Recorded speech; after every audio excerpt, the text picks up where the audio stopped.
নমস্কার, কেমন আছেন সবাই? আশা করছি সবাই ভালো আছেন। তো গত রবিবার আমরা গেছিলাম আমাদের পরিচিত এক দাদা দিদির বাড়িতে। তো সেই জন্য সকাল সকাল উঠেই একটু গ্রিলড চিকেন আর সর্ষের চিংড়ি বানিয়ে ফেলেছিলাম। ইচ্ছে হলো যে নিজের হাতে কিছু করে নিয়ে যাব দাদা দিদিদের জন্য। তো সেইভাবে সব গুছিয়ে প্যাক করে রেডি করে নিয়েছিলাম এবং প্যাকেটে ভালোভাবে ভরে নিয়েছিলাম যাতে কিছু ঝোল না পড়ে।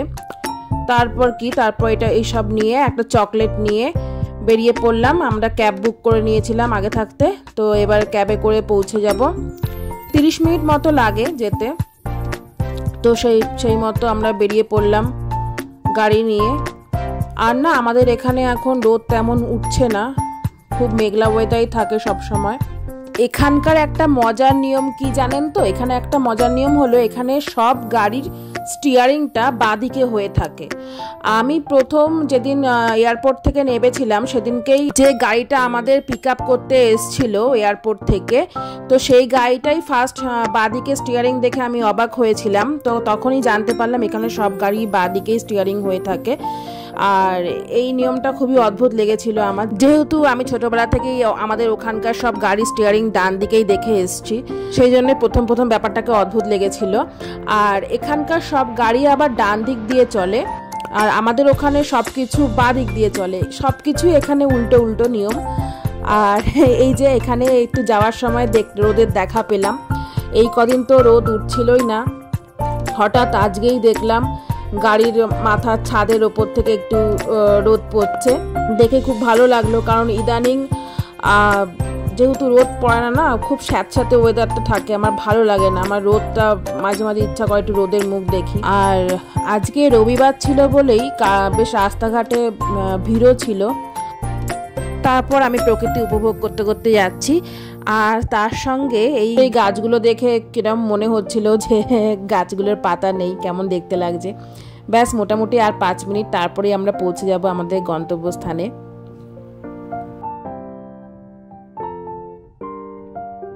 ব্যাস আমরা পৌঁছে গেছি আমাদের গন্তব্যস্থানে।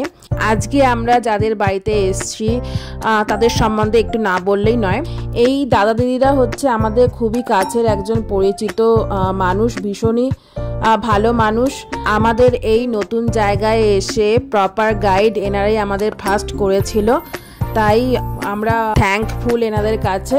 অনেক দিন ধরেই আমাদেরকে আসতে বলছিল বাড়িতে, কিন্তু সময় সুযোগ করে আর হয়ে উঠছিল না। তো আজকে ফাইনালি অবশ্যই সময় হয়েছে, রবিবার ছুটির দিন। দাদাদের বাড়ির সামনের ভিউটা বেশ সুন্দর, ভীষণ সুন্দর লাগছিল।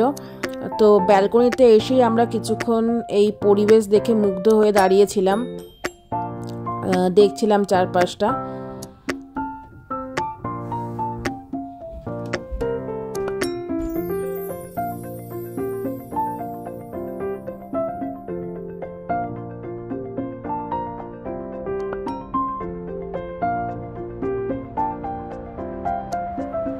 রুমের মধ্যে এরকম একটা বড় জানলা থাকলে বেশ ভালোই লাগে, বাইরে থেকে প্রকৃতিও দেখা যায়। আর শীতকালে যখন বরফে চারিদিক ঢেকে থাকবে তখন দেখতেও ভালো লাগবে।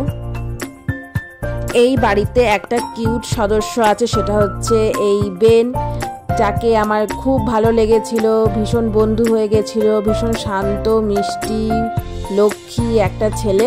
সবাই যদি এসে ওর সঙ্গে খেলে ও তাতেই খুব খুশি হয়ে যায়। ও ভীষণ আদরের এবং ভীষণ লক্ষ্মী একটা বাচ্চা। ওর জন্ম কিন্তু ইন্ডিয়াতে। দাদা দিদিরা ওকে এতই ভালোবাসে যে ওকে কিন্তু ইন্ডিয়া থেকে নিয়ে এসছে এখানে। যাওয়ার পর থেকে ও সার্বক্ষণ আমাদের সঙ্গেই খুব খেলছিল, ভীষণ ও আনন্দ পাচ্ছিল। আর ওর এখন জল তেষ্টা পেয়েছে, তাই জল খেয়ে নিচ্ছে, খেলতে খেলতে হাঁপিয়ে গেছিল।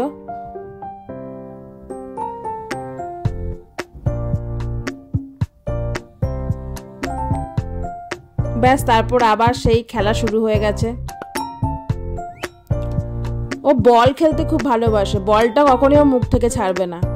বলটা যখনই ওকে দেওয়া হবে মুখের মধ্যে নিয়ে বসে থাকবে। তারপর সবার সঙ্গে গল্প হাসি ঠাট্টাই করতে করতে সময়টা ভালোই কাটছিল। তারপর হঠাৎ করে দেখি বাইরে খুব স্নো ফ্লারিশ হচ্ছে, আর তার সাথে কনকনে ঠান্ডা হাওয়া। তো প্রথমে আমি টুপিটা মাথায় দিইনি, তারপরে এত ঠান্ডা হাওয়া দিচ্ছিল, কান ফান থেকে পুরো ঠান্ডা হয়ে যাচ্ছিল, তো তাই জন্য মাথায় টুপিটা দিয়ে দিয়েছিলাম। আর চারিদিকে এই স্নোগুলো উঠতে দেখে আমার ভীষণ ভালো লাগছিল, মনে হচ্ছে সেই তুলোর মতো স্নোগুলো উঠছে। আকাশটাও কত সুন্দর দেখতে লাগছে দেখুন, ভীষণ সেই ছবি আঁকার মতো পুরো আকাশটা দেখতে লাগছে।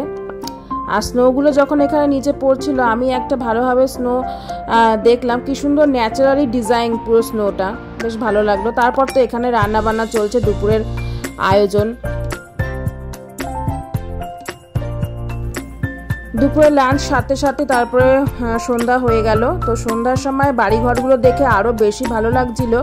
সবাই এখন সামনে যেহেতু বড়দিন আসছে, সেই জন্য সবাই সবার বাড়ির সামনেটা সুন্দর লাইটিং দিয়ে সাজিয়েছে।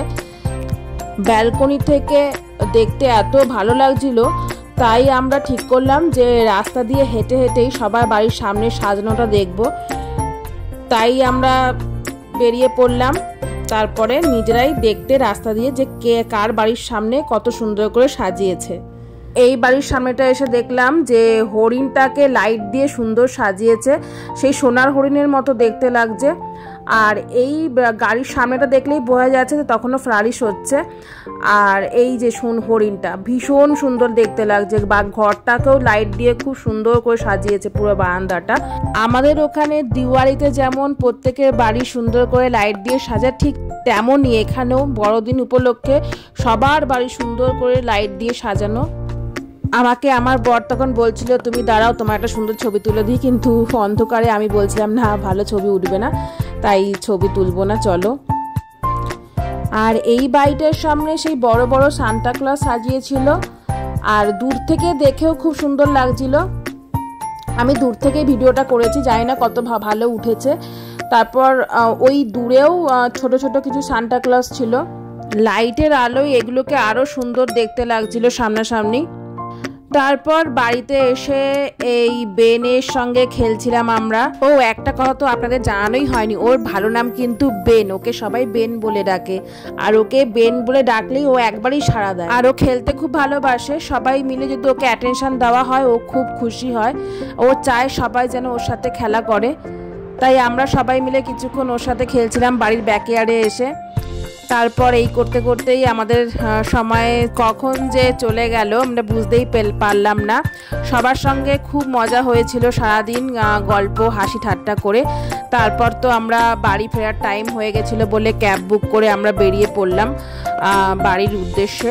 আর বাড়ি আসার সময় না রাস্তা ভীষণ অন্ধকার ছিল, চারিদিকে এখানে আলো ছিল না।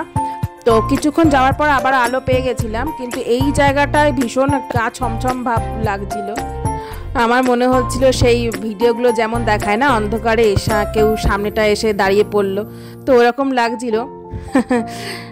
তারপর তো ড্রাইভার বুঝতে পেরে একটা সুন্দর গান চালিয়ে দিয়েছিল, তো সেই গান শুনতে শুনতে তারপর আমরা বাড়ি পৌঁছে গেলাম। ব্যাস, আজকের মতো ব্লগটা এখানেই শেষ করছি, দেখা হচ্ছে নেক্সট ব্লগে। Tata, bye bye.